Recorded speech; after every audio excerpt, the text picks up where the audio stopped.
Hello everyone, welcome to my YouTube channel English literature zone. तो आज के video में हम लोग सुसाइड इन द ट्रेंचेस, जो कि सिगफ्रीड शेषन की काफी फेमस वॉर पोएम है, उसके बारे में पढ़ेंगे। तो वीडियो शुरू करते हैं।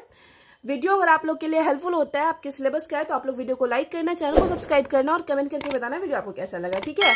तो जहां तक सुसाइड इन द ट्रेंचेस की बात करें तो ये एक वॉर पोएम है और सिगफ्रीड शेषन जो है वो काफी फेमस वॉर पोएट थे, ठीक है। और अगर वॉर पोएट के बारे में बात करें तो इनके साथ साथ Wilfred Owen, Robert Brooke, Robert Graves, ये सब भी काफी फेमस वॉर पोएट थे। और जहां तक वॉर पोएट की बात करें ना, तो सारे वॉर पोएट ना मोस्टली युद्ध के अगेंस्ट पोएम लिखे हुए हैं, कि वो लोग मतलब चाहते ही नहीं थे कि युद्ध हो और युद्ध को हमेशा व्यर्थ बताए हुए हैं, ठीक है। तो इस पोएम में भी वही है, सुसाइड इन द ट्रेंचेस, मतलब किस तरह से सुसाइड कर लेते हैं। सुसाइड इट मीन्स हम लोग जानते हैं आत्महत्या, और ट्रेंचेस क्या होता है ना, एक खाई होती है, एक लंबी सी खाई होती है। यहाँ पे हम मेंशन कर दिए हैं साइड में पिक्चर में, इसमें ना सैनिक युद्ध के टाइम, वर्ल्ड वॉर के टाइम छुपते हैं या रह के मतलब दुश्मनों से लड़ते हैं, उसमें रह के, ट्रेंचेस में रह के, ठीक है।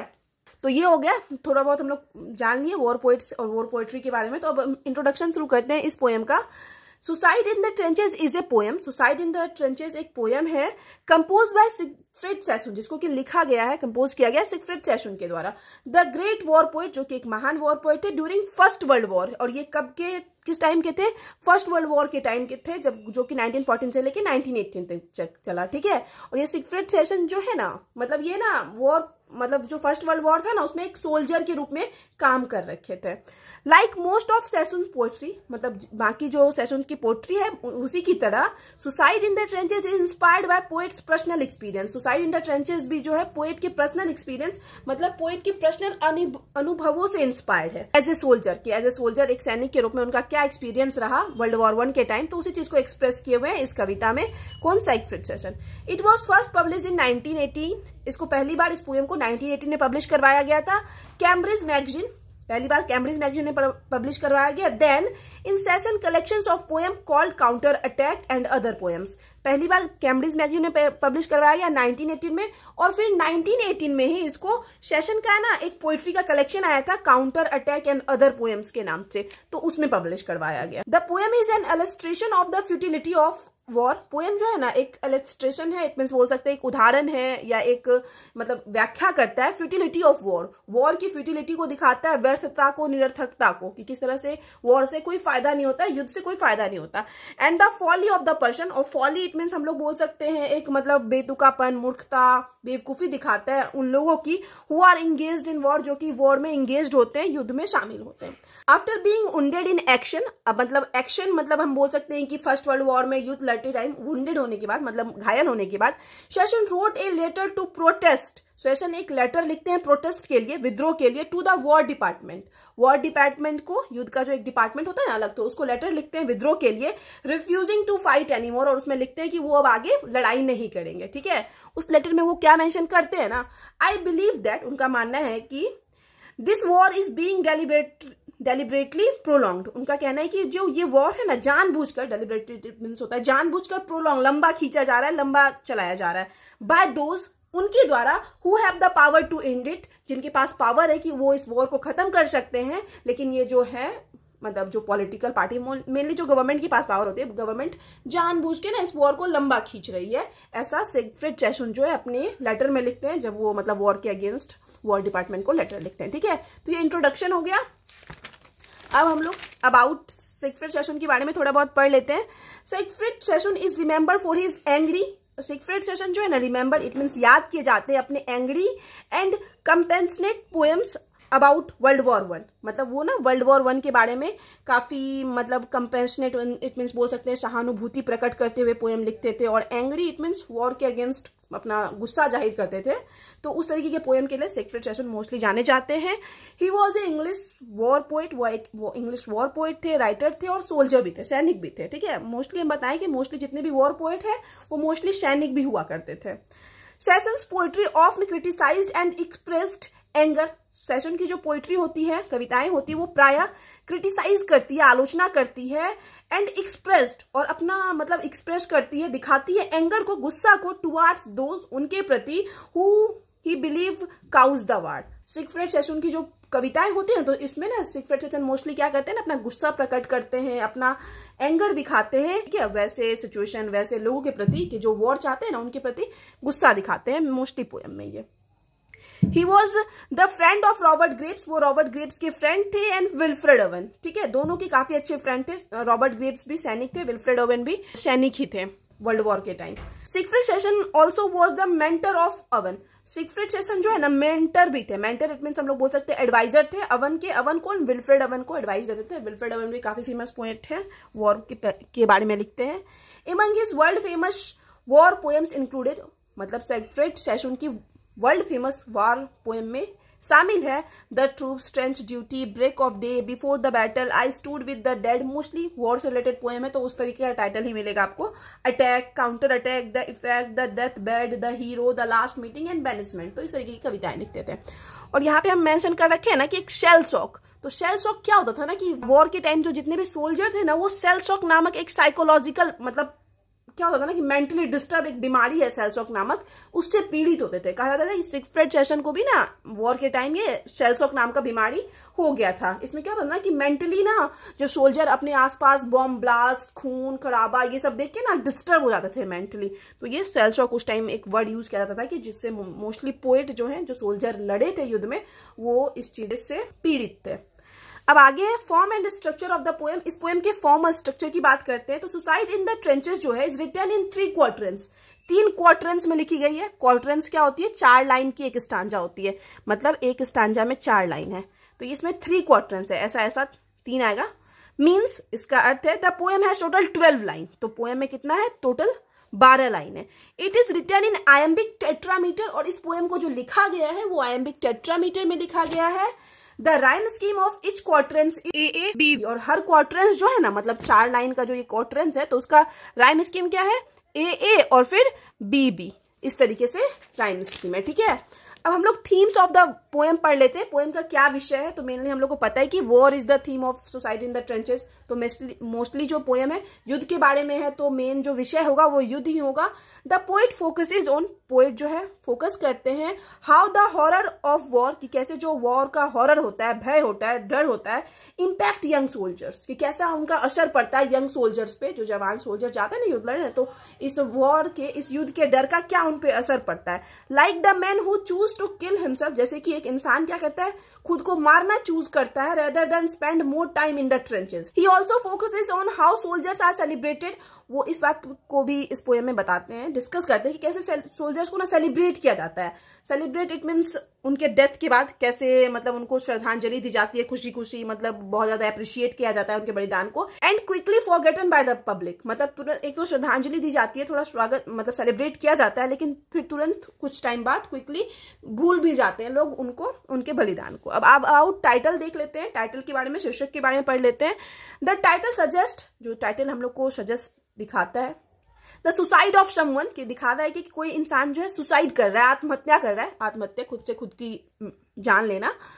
इन ए ट्रेंच, किसमें हत्या कर रहा है? खुद की ट्रेंच में, जो हम बताएं कि युद्ध के टाइम यूज किया जाता था, मतलब युद्ध लड़ने के लिए। तो उस ट्रेंच में एक इंसान खुद से खुद की हत्या कर रहा है, बिकॉज क्योंकि ही सीक्स सॉलेज, क्योंकि उसको संतुष्टि मिलती है, एंड इज डेस्परेट, और वो डेस्परेट मतलब पूरा निराश है, एंड अनहैप्पी है, मतलब पूरा नाखुश है, of the existing condition of life, life में जो उसके एग्जिस्टिंग कंडीशन चल रही है, तो किस तरह से उस सिचुएशन से मतलब नाखुश है, उदास है, और खुद को मारने की कोशिश करता है, आत्महत्या करने की कोशिश करता है सोल्जर। तो इसी पे मेनली टाइटल भी बेस्ड है, suicide in the trenches.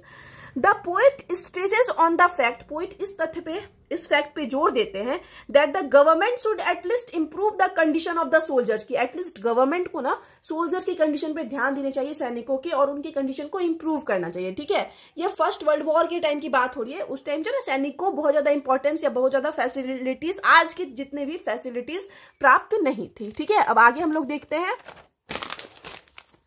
The people who are most dedicating in serving the society and the nation as a whole, मतलब जो लोग खुद को पूरा मतलब डेडिकेट कर देते हैं, समर्पित कर देते हैं सोसाइटी की सेवा के लिए और नेशन की सेवा के लिए पूरी तरह समर्पित कर देते हैं, तो उनके लिए गवर्नमेंट को कुछ करना चाहिए और उनके लिए बहुत सारी फैसिलिटीज की व्यवस्था करनी चाहिए।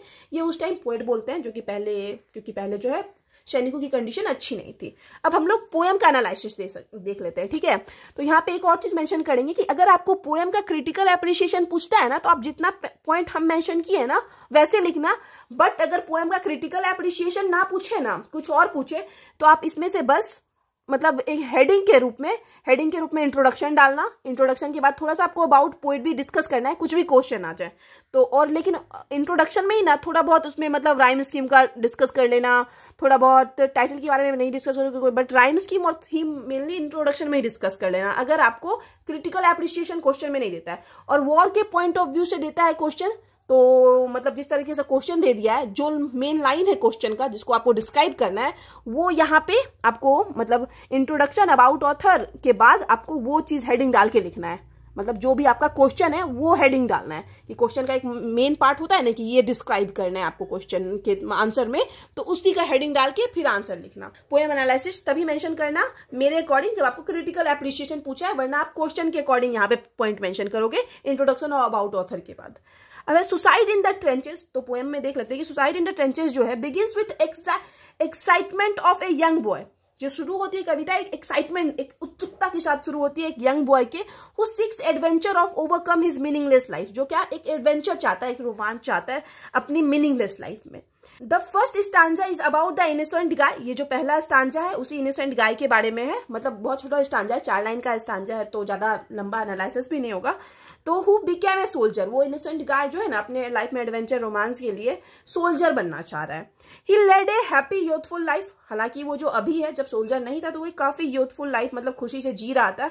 ही used to enjoy the dark night with a peaceful sleep, मतलब डार्क नाइट अंधेरी होती थी, रात में एकदम शांति से सोता था। नॉर्मली लोग क्या करते हैं, शांति से ही सोते हैं रात होने के बाद। And would rise with great happiness whistling along with the larks, और उठता था मॉर्निंग में तो एकदम खुशी के साथ उठता था कि उसकी नींद अब पूरी हो गई अच्छे से, कोई टेंशन नहीं है। और whistling along with larks it means पक्षियों के चहचहाट की आवाज के साथ उठना, तो वो वैसे जी रहा था सोल्जर बनने से पहले एक यंग लड़का। The peaceful life of an innocent boy, और जो उस इनोसेंट बॉय का पीसफुल लाइफ है, ये शांति वाला जीवन है, represent the peace and happiness of every individual. ये प्रेजेंट करता है कि कैसे हम लोग भी खुशी से सोते हैं, खुशी से जगते हैं, मतलब हम लोग हर इंसान की लाइफ में इस तरह की ही खुशी है जो मतलब सोल्जर नहीं है। They are free from the sound of bombs, मतलब जो भी लोग ऐसे जीते हैं, आराम से उठना सोना, कोई टेंशन नहीं होना, तो वो लोग क्या है, साउंड्स ऑफ बॉम्ब के साउंड से फ्री हैं, गन फायर से फ्री हैं। शेल्स इट मीन्स हम बोल सकते हैं जो गन का आवाज होता है, बम के फटने का आवाज होता है, इस तरीके का कुछ होता है, युद्ध के लिए यूज किया जाता है, तो इन सबसे फ्री है। They enjoy the sweet sound of nature, मतलब जो नॉर्मल लोग होते हैं वो नेचर का स्वीट साउंड एंजॉय करते हैं, मतलब पक्षियों की चहचहाट, वो हवा को फील करना, नेचर को फील करना, वैसे शुरू करते हैं। Their day begins with the sound of birds, जो नॉर्मल लोग होते हैं उनका जो दिन शुरू होता है वो बर्ड्स के साउंड के साथ शुरू होता है। Such innocent boys are persuaded to join the army to serve their country, और वैसे इनोसेंट बॉय को जो कि काफी आराम से जिंदगी जी रहा है उसको राजी किया जाता है कि अपने कंट्री के लिए वो आर्मी ज्वाइन करे। इन द सेकेंड स्टांजा, दूसरे स्टांजा में, readers could sense the seriousness of the soldiers thought, तो रीडर्स जो है मतलब जो हम लोग हैं पाठक, वो सेंस समझ पाएंगे सीरियसनेस, मतलब कितने ज्यादा थॉट को लेके, कोई भी विचार को लेके जो है सोल्जर्स सीरियस होते हैं कि क्या उनका विचार होता है। Soldiers is depressed by the exploitation of the cells, जो सोल्जर्स मीन सैनिक होते हैं ना, वो डिप्रेस्ड होते हैं, मतलब पूरा डिप्रेशन में चला जाना, निराश होना, वो डिप्रेस्ड होते हैं एक्सप्लॉइशन ऑफ सेल्स, वही बम के फटने से, लैक ऑफ रम की कमी से, एंड इंसेक्ट्स बाइट, और जो ट्रेंचेस वो गड्ढा में रहते हैं तो तरह तरह के इंसेक्ट्स उन लोगों को काटते रहते हैं, कीड़ा मकोड़ा, लेकिन वो लोग कुछ नहीं कर सकते थे। He is driven to the extreme, वो मतलब खुद को एक बहुत ज्यादा एक्सट्रीम, बहुत गंदे कंडीशन में पाते हैं, एंड शूट हिमसेल्फ, और खुद को ही मार लेते हैं, इन द हेड में, मतलब आत्महत्या कर लेते हैं, सुसाइड कर लेते हैं।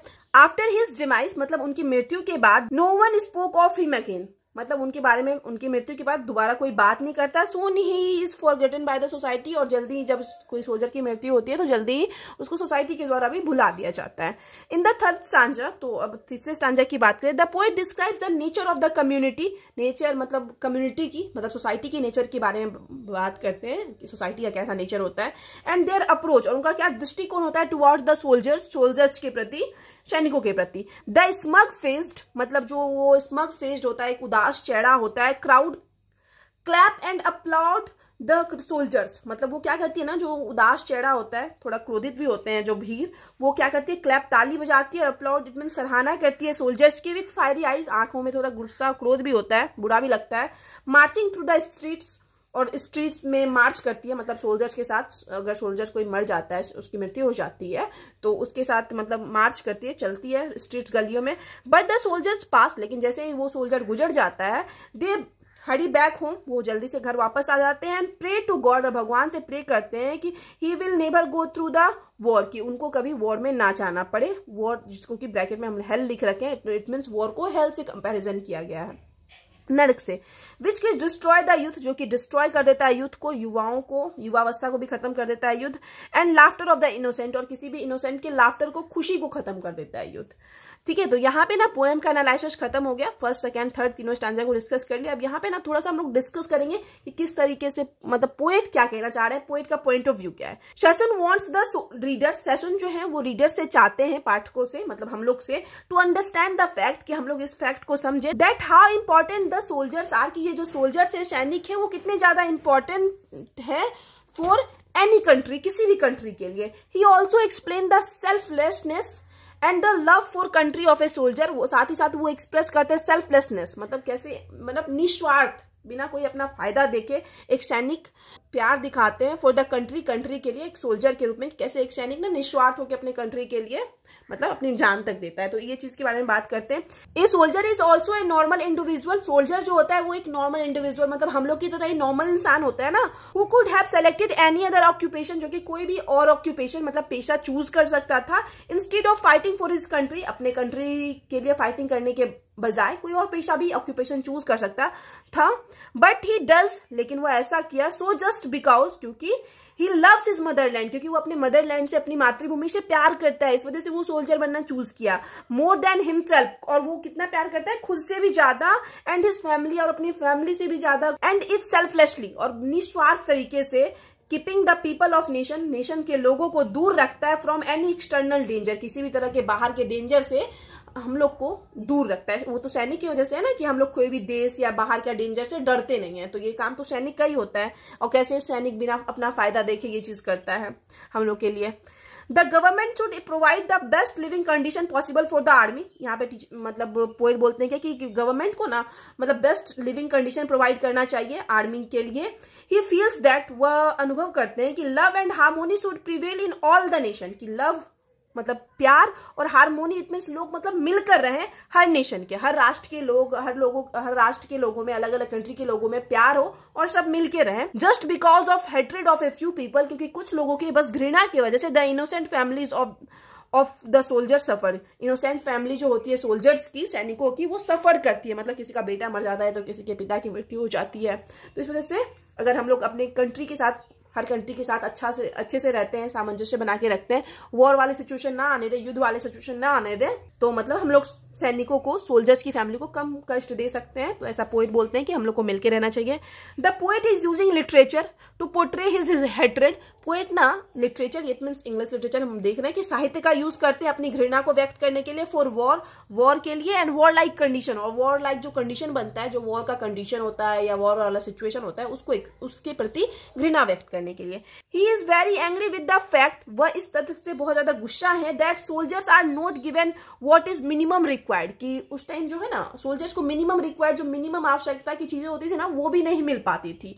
प्रॉपर लिविंग कंडीशन, और साथ ही साथ बिल्कुल एक सही लिविंग कंडीशन भी नहीं मिल पाता था, ना उनकी फैमिली को, और ना जहां वो रहते थे सोल्जर्स, उनको अच्छा फैसिलिटीज मिल पाता था। अब आगे, Sassoon also wants out sharp difference between apparent patriotism and people's hypocrisy. Sassoon जो है हम लोग को दिखाते हैं एक शार्प, एक मतलब एक सीधा सा डिफरेंस दिखाते हैं between apparent patriotism. Apparent patriotism क्या होता है ना, एक मतलब जो हम लोग को क्लियरली दिखे कि हाँ इसके अंदर देशभक्ति है, पेट्रोटिज्म है, एंड पीपल हिपोक्रेसी, और लोगों के दिखावा के बीच, मतलब कुछ लोग ना देशभक्ति का सिर्फ दिखावा करते हैं, तो उस चीज के बीच में ऑथर अंतर भी दिखाते हैं poet. People sing patriotic song, कि लोग देशभक्ति का गीत गाते हैं, and express their patriotic feeling, और अपनी देशभक्ति की भावनाओं को व्यक्त भी करते हैं।